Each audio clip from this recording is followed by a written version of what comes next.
15वीं सदी के अंत में दुनिया के नक्शे पर एक ऐसा समय था जब यूरोप के देशों को भारत के मसालों, रेशम और कीमती वस्तुओं की बहुत बड़ी चाहत थी। काली मिर्च, दालचीनी, इलायची और कई दुर्लभ मसाले यूरोप में सोने से भी ज्यादा मूल्यवान माने जाते थे। लेकिन समस्या यह थी कि यूरोप से भारत तक आने का सीधा समुद्री रास्ता किसी को पता नहीं था। ज्यादातर व्यापार मध्य पूर्व और भूमध्य सागर के रास्तों से होता था, जिन पर अरब और ओटोमन व्यापारियों का नियंत्रण था। इसी वजह से यूरोपीय देशों को भारत तक सीधे पहुंचने का रास्ता खोजने की तीव्र इच्छा थी। पुर्तगाल उस समय समुद्री खोजों में सबसे आगे था।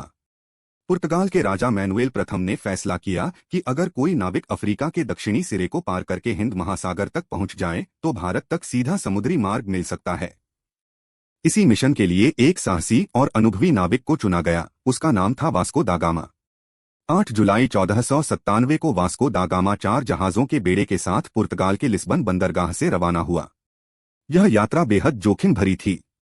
उस समय समुद्र के बारे में बहुत कम जानकारी थी और लंबे समुद्री सफर में तूफान, बीमारी और भोजन की कमी जैसी समस्याएं आम थीं। फिर भी दा गामा और उसके साथियों के मन में एक ही लक्ष्य था, भारत तक पहुंचने का रास्ता ढूंढना। उनके जहाज पहले अफ्रीका के पश्चिमी तट की ओर बढ़े। कई महीनों तक समुद्र में यात्रा करने के बाद वे अफ्रीका के दक्षिणी सिरे के पास पहुंचे। इस स्थान को केप ऑफ गुड होप कहा जाता है। यह इलाका समुद्री तूफानों के लिए प्रसिद्ध था और यहां से गुजरना किसी भी नाविक के लिए बड़ी चुनौती माना जाता था। लेकिन कठिन परिस्थितियों के बावजूद दा गामा का बेड़ा इस खतरनाक क्षेत्र को पार करने में सफल हो गया। इसके बाद उनके जहाज अफ्रीका के पूर्वी तट के शहरों की ओर बढ़े। यहां उन्होंने मोजाम्बिक, मोम्बासा और मलिंदी जैसे बंदरगाहों पर रुककर जानकारी और सहायता प्राप्त की। मलिंदी में उन्हें एक अनुभवी अरब पायलट मिला जिसने हिंद महासागर के रास्तों की अच्छी जानकारी दी।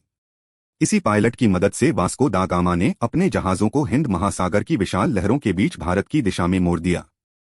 अब यात्रा का सबसे महत्वपूर्ण चरण शुरू हो चुका था। कई सप्ताह तक समुद्र में चलने के बाद आखिरकार मई 1498 में उनके जहाज भारत के दक्षिण पश्चिमी तट पर पहुंचे। यह स्थान था केरल का प्रसिद्ध बंदरगाह शहर कालीकट, जिसे आज हम कोझिकोड के नाम से जानते हैं।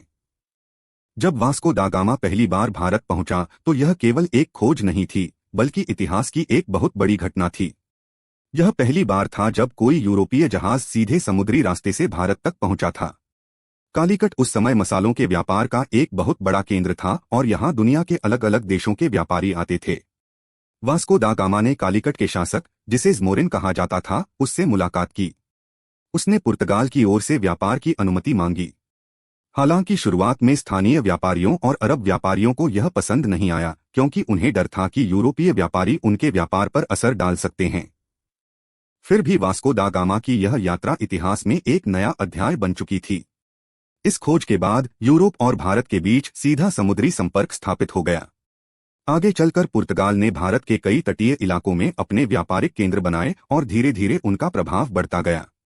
वास्को दा गामा कुछ समय भारत में रहने के बाद 1499 में वापस पुर्तगाल लौट गया। उसकी यह यात्रा बेहद कठिन थी और वापसी के दौरान उसके कई साथी बीमारी और कठिन परिस्थितियों के कारण मारे गए।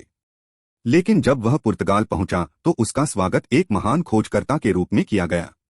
इतिहासकार मानते हैं कि वास्को दा गामा की भारत यात्रा ने दुनिया के व्यापार और राजनीति को हमेशा के लिए बदल दिया। इस समुद्री मार्ग की खोज के बाद यूरोपीय देशों के लिए एशिया तक पहुंचना आसान हो गया और आने वाले समय में यह मार्ग उपनिवेशवाद की शुरुआत का कारण भी बना।